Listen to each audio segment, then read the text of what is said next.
let's start with the answer to affordability. I believe it's growth.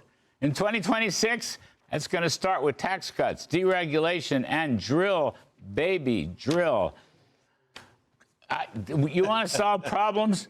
Growth. I mean, I've said this for so many years. There's always things out there. There's always obstacles. But growth solves so many problems, including federal budget problems. Growth gives us income and wages. It helps the kitchen table people who are worried about affordability. And I think the whole Trump policy, frankly, is geared towards supply-side growth. Tax cuts, deregulation, drill, baby, drill, free and fair trade.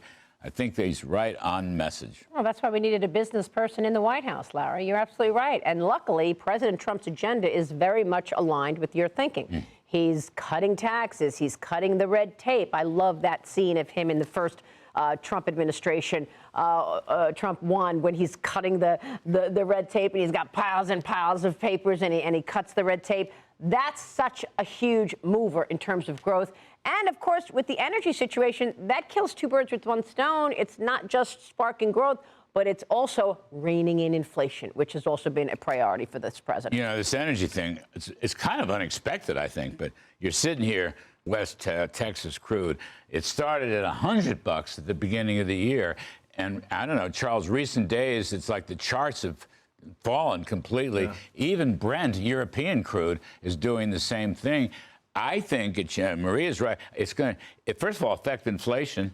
All right, it permeates hundreds of items, and it's not just gasoline; it's almost everything else. And the second point is, it's great for growth. Everything's got to be transported, and when it's transported, you need gasoline, you need oil. I mean, that's why all the oil amount is so of items just on this table that are derivatives of petroleum.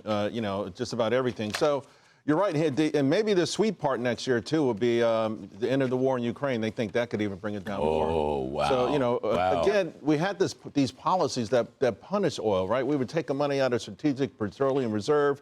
We were doing all of these things that artificially kept prices higher instead of letting the market. And what's ironic to me with this affordability crisis is that the number one proxy was always gasoline. It was always, that's how we sort of measured how affordable life was. And because of what happened under Biden and that big spike, that 40-year spike, just about everything now sort of reminds us of it because it doesn't go away. Let's face it, you know, it doesn't go away. It's a huge spike. It's there. And every little piece that goes on top of it just is excruciating. And so to your point, the only way to ease that pain is to get individual prosperity higher.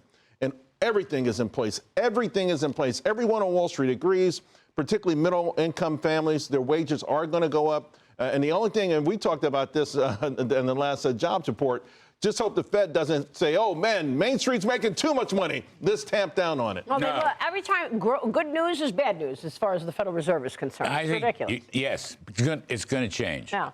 Now, you've got supply-side growth, productivity-driven growth, technology-driven growth, AI-driven growth. Which drives down prices, which actually creates disinflation. I don't want to say deflation, but disinflation, which allows even lower interest rates. And you can do that. Lower interest rates is so critically important for affordability because affordability for Americans is the lower cost of borrowing because so much of the economy does function on credit, whether it's credit card debt, whether it's your auto loans.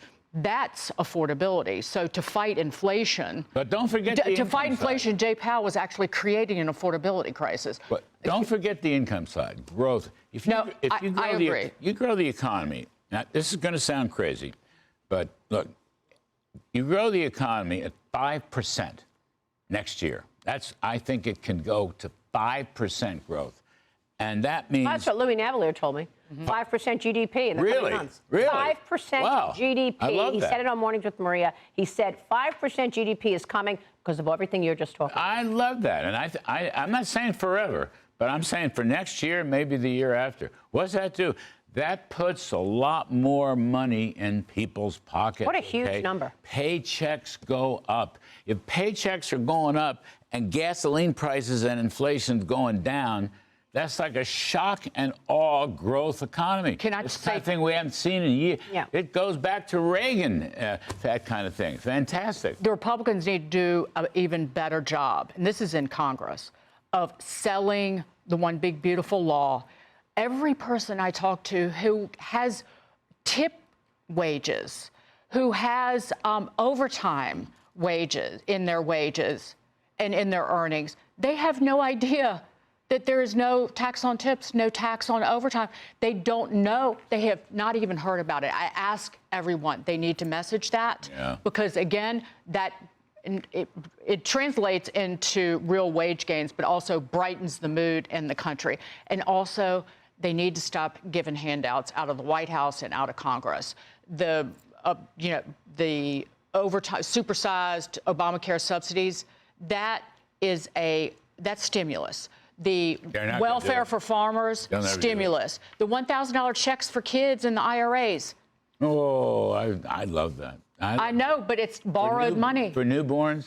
It's borrowed taxpayer money, Larry. I don't love that. Let Michael Dell and his ilk give money away. Well, I think that's going to be a big financing. I mean, $6.5 billion from Michael Dell and his wife.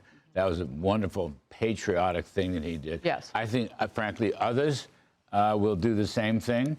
So I think the cost to the government will be less. But I still think the idea of giving people some kind of 401k, stock market, put it in the index, teaches them about capitalism and free markets, teaches them about stocks, teaches them about life and living, money. Well, we learned it at home. I mean, we learned it at home. We talked about this, Dagen, because our parents had small businesses. But not enough now. No, but we're not talking about it now. That's what I'm saying. I mean, I learned it at home. My mother would say, yeah, you want an ice cream cone from Mr. Softy? Sure, you can have it, but how are you going to pay for it? Right. And very early on, 5 years old, I learned, okay, I need to save my money if I want to buy the stuff I want. That's why I love this, just for these reasons that I love I don't like to give away money. I agree with you. I know you're going to hammer me on deficits and debt, and I'm not, a little but soft I am, on it. but I just think sometimes you really can use the government for something good. This would be, it'll get paid back. It'll get paid back over time because these kids will realize the importance of work and money and financing. It's not the good that Republicans do. It is the bad that Democrats turn it into. And I'm talking about a new entitlement and universal basic income with this program. But I don't mean to I will say that these same kids are going to grow up and eventually say, man, look what the government saddled me with, because that's why this country has these issues right now. You know, it's been government spending on both sides of the aisle that's weakened the value of a dollar, that's weakened prospects. So, yeah, this is a good way of the government saying not only are we going to try to keep you up to speed with that, but I think it could trigger financial literacy, which is the biggest issue that we have in this country. People will become more invested in learning about that. You should learn it as a kid. But it just seems like there's not enough of that now. Well, there isn't. You're right about handouts. Hands are no good. You're right, Republicans.